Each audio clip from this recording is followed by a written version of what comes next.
अस्सलाम वालेकुम एवरीवन। आज हमारा टॉपिक जो है वो है डीएनए रेप्लिकेशन इन यूकैरियोट्स। और हमें पता है डीएनए रेप्लिकेशन इन यूकैरियोट्स के 3 स्टेजेस हैं, जिनमें से आज हम इलोंगेशन के स्टेज को पढ़ेंगे, जो कि सबसे ज़्यादा इंपॉर्टेंट है। अगर इलोंगेशन के स्टेज को कोई अच्छे से समझ लेता है, इट्स मीन कि वो 70% ये अपना टॉपिक कवर अप कर लेता है। You all know that DNA replication has 3 stages. The word elongation simply means making something longer. हमें पता चल रहा है elongate करना means something और पूरा elongation simply means to make something longer. In DNA replication, elongation is the stage where the new DNA strands are actually built and extended. तो अगर हम डीएनए रेप्लिकेशन की बात करें, यहाँ पे क्या होता है, न्यू डीएनए स्ट्रैंड जो है एक्चुअली ग्रो करते हैं, लॉन्ग होते हैं by adding nucleotides. So basically growth phase of DNA replication is elongation. अब इलोंगेशन के प्रोसेस और प्रोसीजर को स्टार्ट करने से पहले इसके कुछ एंजाइम्स और प्रोटीन्स हैं, उनके बारे में हम अच्छे से डिस्कस कर लेते हैं। सबसे पहले हमारे पास आता है हेलिकेज। यहाँ पे एमसीएम जो है वो हेलिकेज है, जो क्या करता है, opens the double helix, means के एमसीएम कॉम्प्लेक्स डीएनए को अनजिप करता है। फिर सेकंड पे हमारे पास आएगा RPA. RPA means replicating protein A, जिसका मतलब है कीप स्ट्रैंड स्टेबल। और इससे क्या होता है कि सिंगल स्ट्रैंड को स्ट्रैंडेड जो है डीएनए को स्टेबल रखता है। थर्ड पे हमारे पास आता है टोपोआइसोमरेज। टोपोआइसोमरेज क्या करता है, रिमूव्स टैंगल्स, मीन्स कि जितने भी सुपर कॉइल्स और टैंगल्स होते हैं उनको आपस में दूर रखता है, ताकि इनकी आपस में दोबारा से कॉइलिंग ना होना शुरू, इनको अनवाइंड करता है। फिर हमारे पास आएगा प्राइमेज एंड पॉलीमरेज अल्फा। ये क्या करते हैं, मेक प्राइमर्स, इन प्राइमर्स बनाते हैं। DNA polymerase epsilon and delta, ये दोनों का जो अक्सर असल मकसद है वो है एक्सटेंड करना स्ट्रैंड्स को। हमें पता है पॉलीमरेज जो एप्सिलॉन है ये क्या करता है, ये आता है लीडिंग स्ट्रैंड में, ये लीडिंग स्ट्रैंड में करेगा। और ये जो डेल्टा है ये क्या करेगा, ये होगा लैगिंग स्ट्रैंड, जो जिसे ओकाज़की फ्रैगमेंट्स भी कहते हैं। नेक्स्ट जो है वो है हमारे पास PCNA प्लस RFC। इन दोनों का क्या काम है, कीप पॉलीमरेज फिक्स्ड, ये पॉलीमरेजेस को फिक्स करता है। PCNA को स्लाइडिंग क्लैंप भी कहते हैं, ये डीएनए पॉलीमरेज को स्टैंड पे टाइट होल्ड करता है। जबकि RFC stands for replication factor C, ये PCNA को डीएनए पे लोड करता है। फिर हमारे पास आ जाता है RNase H एंड FEN1, ये दोनों क्या करते हैं, रिमूव करते हैं प्राइमर्स को। ये कोर इंजाइम्स हैं और प्रोटीन्स हैं जो हमारे इलोंगेशन के स्टेज में मदद करेंगे। अब मैं आपको इन सारों की एक चेन बना देती हूँ जिससे आपको मज़ीद अच्छे से समझ आएगा। सो स्टार्ट करते हैं MCM। सबसे पहले हमारे पास MCM आएगा, उसके बाद आएगा RPA, फिर हमारे पास आएगा RPA, थर्ड पे हमारे पास आएगा प्राइमेज या पॉलीमरेज अल्फा, फिर हमारे पास आएगा पॉलीमरेज एप्सिलॉन या डेल्टा, इसी में लैगिंग स्ट्रैंड और लीडिंग स्ट्रैंड आ जाएंगे। फिर हमारे पास आएगा PCNA, फिर उसके बाद हमारे पास आएगा RFC, फिर आएगा RNase H या फिर FEN1, और एंड पे हमारे पास आएगा DNA लाइगेज। डीएनए लाइगेज क्या करता है, फ्रैगमेंट्स के जो गैप्स होते हैं उनको ख़त्म कर देता है और क्रोमोसोम की जो लेयर है उसको कंटिन्यू करता है, उसको एक स्टेबल लेयर में बनाता है। मीन्स कि जो हमारे पास गैप्स आ जाते हैं ना, डीएनए लाइगेज करता है, उनके आपस को, उनकी लेयर को स्टेबल करता है, उनको आगे कंटिन्यू करता है। तो अब हम क्या करेंगे, अब इसका प्रोसीजर पढ़ते हैं जिससे आपको सारा बिल्कुल क्लियर हो जाएगा। आपने अगर कोर इंजाइम्स और प्रोटीन्स को अच्छी तरह से समझ लेते हैं और इनकी ये चेन अच्छी तरह देख लेते हैं और जो मैंने पीछे आपको इनके फंक्शन बताए वो अच्छे से कर लेंगे, तो प्रोसीजर आपके लिए बिल्कुल ईजी हो।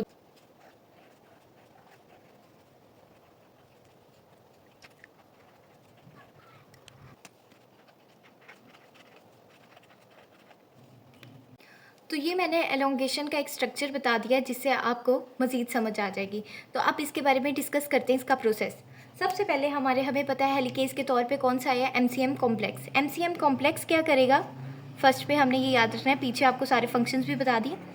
ये एमसीएम जो कॉम्प्लेक्स है ये यहाँ पे हाइड्रोजन बॉन्ड्स को आपस में ब्रेक कर रहा है। ये हमारे पास एमसीएम आ गया, ये हाइड्रोजन बॉन्ड्स को आपस में अनवाइंड कर रहा है, आपस में तोड़ रहा है। यहीं पर ही एक एसएसबी प्रोटीन है, वो क्या कर रही है, वो दोबारा से इनको कॉइल होने से प्रिवेंट कर रही है, बाइंड नहीं होने दे रही। उस एसएसबी प्रोटीन का नाम है रेप्लिकेटिंग प्रोटीन ए। तो वो हमारे पास आएगी रेप्लिकेटिंग प्रोटीन ए। ये एसएसबी प्रोटीन की तरह वर्क कर रही है, रेप्लिकेटिंग प्रोटीन ए। ये अनकॉइल होने से ये अनकॉइलिंग कर रही है ताकि आपस में दोबारा वो जुड़ ना सके। अब एमसीएम के पास दो प्रोटीन मॉलिक्यूल आए हैं और उनको हम अब देखते हैं वो कौन से हैं। एक हमारे पास आएगा GINS और दूसरा हमारे पास आएगा CDC45। ये दोनों क्या करेंगे, एमसीएम की जो एक्टिविटी है उसको बहुत बढ़ा देंगे ताकि hydrogen bonds easily break down हो जाए। जैसे ही ये दोनों इस पे एक्ट करते हैं एमसीएम पे, तो ये यहाँ पे आ गया GNIS और ये एमसीएम जो है ये यहाँ पे आ जाएगा। और फॉस्फोराइलेशन जो यहाँ पे हुई है ये किसकी बदौलत हुई है, ये हम देख लेते हैं। ये हुई है CDK इंजाइम है यहाँ पे। और CDK इंजाइम कौन सा, इसका फुल फॉर्म जो है वो है साइक्लिन डिपेंडेंट काइनेज। इसने एमसीएम को फॉस्फोराइलेशन किया, ठीक है। तो हमने ये देखा। अब क्या होगा, अब नेक्स्ट जो हमारे पास है, अब हमारे पास आया पोलीमरेज अल्फा। यहाँ जो पोलीमरेज अल्फा है ना, इसके पास दो एक्टिविटीज़ हैं। इसके पास दो एक्टिविटीज़ आ जाती हैं, एक है आरएनए की एक्टिविटी और दूसरी है डीएनए की एक्टिविटी। जो आरएनए है ना, यहाँ पे डीएनटीपी को आरएनए की एक्टिविटी से वो डीएनटीपी को जोड़ेगा। ये डीएनटीपी को जोड़ेगा मीन्स के ये प्राइमर की तरह वर्क करता है। ये प्राइमर की तरह वर्क करेगा। और जो डीएनए है वो इस प्राइमर के आगे लगेगा, आगे वर्क करेगा। ये पीछे होगा और ये इसके प्राइमर की जो है आगे वर्क करेगा। इसके बाद हमें पता है आगे आएगा लैगिंग स्ट्रैंड और लीडिंग स्ट्रैंड। हमें पता है लैगिंग स्ट्रैंड में आएगा पोलीमरेज डेल्टा और जो लीडिंग स्ट्रैंड जो है वो है पोलीमरेज एप्सिलॉन। तो नेक्स्ट हम जो है अब सिंथेसिस की बात करेंगे। जो अगले एंजाइम्स और अगले प्रोटीन्स हैं वो कहाँ यूज़ होंगे। तो मैं एक डायग्राम बनाती हूँ।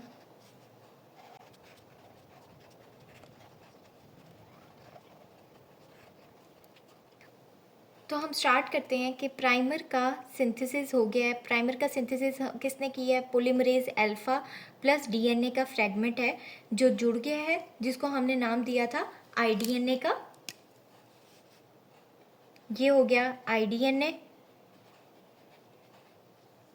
तो हम देखते हैं आईडीएनए के बाद एक प्रोटीन फैक्टर होगा जिसको हमने पहले नाम दिया है, वो है PCNA, प्रोलाइफरेटिंग सेल न्यूक्लियर एजेंट।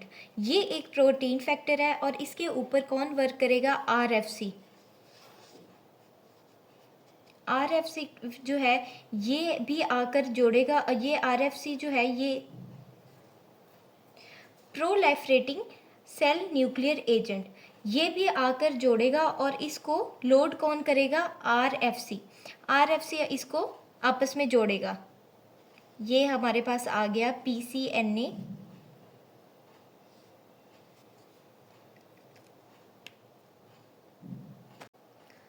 तो हमने सिंथेसिस इसकी स्टार्ट करनी है। तो हमें पता है कि पोलीमरेज की सबसे पहले अब हम सिंथेसिस स्टार्ट करेंगे। प्राइमर का सिंथेसिस हो गया। प्राइमर का सिंथेसिस किसने किया है, पोलीमरेज अल्फा प्लस डीएनए का फ्रेगमेंट इसने जोड़ा है जिसको हमने आईडीएनए का नाम दिया। ये आईडीएनए एक फ्रेगमेंट है पोलीमरेज अल्फा, ठीक है। तो हमने अब देखते हैं कि एक हमारे पास प्रोटीन फैक्टर है जिसको हमने नाम दिया है PCNA का। PCNA stands for proliferating cell nuclear antigen. ये एक प्रोटीन फैक्टर है और इस पर जो RFC जो है ये इस पर एक्ट कर रहा है। RFC जो मीन्स रेप्लिकेटिंग फैक्टर C, ये भी आकर इसको जोड़ेगा और इसको लोड करेगा। ये PCNA आ गया यहाँ पर, इधर भी ये हमारे पास PCNA आ गया।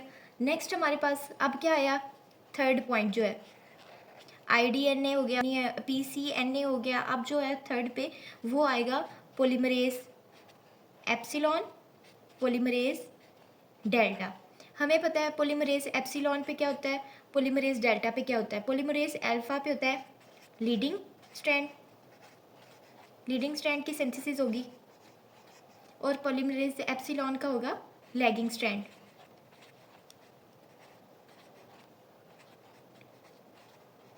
मीन्स के हम मान लेते हैं कि यहाँ पे फॉर एग्जांपल यहाँ पे हमारे पास जो है लैगिंग स्ट्रैंड हो रही है, ये मतलब कंटिन्यूस नहीं है, तो यहाँ पे जो होगा वो पोलीमरेज डेल्टा की सिंथेसिस होगी, इधर भी और इधर भी। इसी तरह अब हम यहाँ पे कर लेते हैं, यहाँ करते हैं कंटिन्यूस सिंथेसिस चेक करते हैं। ये हमारे पास अगर कंटिन्यू हो रही है तो यहाँ पे हमारे पास ये लीडिंग स्ट्रैंड आ रहा है, ये लीड कर रहा है क्योंकि डिसकंटिन्यू कहीं भी नहीं हुआ, तो यहाँ पे हम करेंगे पोलीमरेज एप्सिलॉन। तो यहाँ पे हमारे पास आएगा पोलीमरेज एप्सिलॉन। नेक्स्ट अब ये कंप्लीटिंग पॉइंट जो आ रहा है इलोंगेशन का, जहाँ ये कंप्लीट हो रहा है, तो वो हमें पता है दो ऐसे हैं प्रोटीन फैक्टर RNase H जो है वो प्राइमर को रिमूव करता है, और FEN1 जिसको हम stand for flap endonuclease 1 flap RNA को कट करके क्लीन करता है। तो ये दो RNase H और FEN1 जो है, RNase H और FEN1 ये दोनों जो हैं ये कंप्लीट करते हैं इलोंगेशन के प्रोसीजर को। तो इसी तरह इलोंगेशन आगे ये यहीं तक था, इसी तरह इलोंगेशन का स्टेज यहीं तक था। अब नेक्स्ट हमारा जो है वो टर्मिनेशन है, जो नेक्स्ट लेक्चर में आपको दूंगी। अगर आपको मेरी ये वीडियो अच्छी लगी तो लाइक करें, सब्सक्राइब करें। Thank you.